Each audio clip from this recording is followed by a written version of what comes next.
তীব্র গণ আন্দোলনের মুখে দেশ ছেড়ে পালান স্বৈরাচারী শেখ হাসিনা। তার পদত্যাগের খবরে বিজয় মিছিল নিয়ে জনতা টাংরোডে জড়ো হয়। সেখান থেকে বিক্ষুব্ধ জনতা মাস্টারপাড়া হয়ে উকিলপাড়ার 2 আসনের সংসদ সদস্য, জেলা আওয়ামী লীগের সাধারণ সম্পাদক নিজাম হাজারীর রহস্যঘেরা বিলাসবহুল বাগান বাড়িতে আগুন দেয় দুর্বৃত্তরা। আগুনে জ্বলে যায় তার এই বিলাসবহুল বাড়িটি। কিন্তু সেই ক্ষোভের সুযোগে বহিরাগতরা মত্ত হয় লুটপাটে।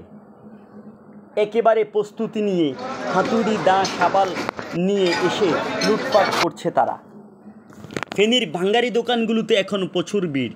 এই লুটপাটের সামগ্রী তারা বিক্রি করছে সেই ভাঙ্গারি দোকানগুলোতে।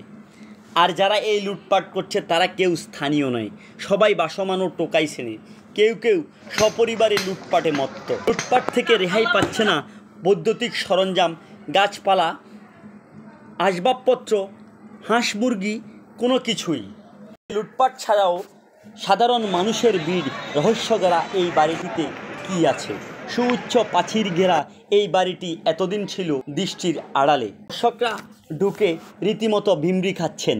কি নেই এই বিশাল বাড়িটিতে? পোয়ারা, পুকুর, ঝর্ণা, লেক, হেলিপ্যাড, সুবিশাল বৈঠকখানা, দোলনা, সুইমিং পুল, মনোমুগ্ধকর ইন্টেরিয়র সব ঘুরে ঘুরে দেখছেন তারা।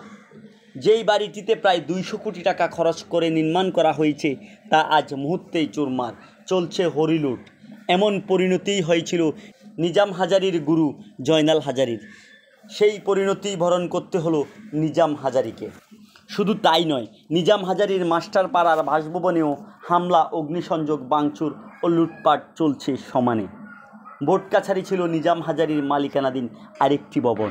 সেই ভবনে ছিল 15-20টি ভাড়াটিয়া পরিবার। তারাও রেহাই পায়নি হামলা থেকে। যতটুকু সম্বল আগুনে পোড়া থেকে তারা বাঁচিয়েছেন তা নিয়ে তারা বাসা ছাড়ছেন। এই হামলা থেকে রেহাই পায়নি নিজাম হাজারীর প্রতিবেশী ও আশপাশের দোকানদারেরাও।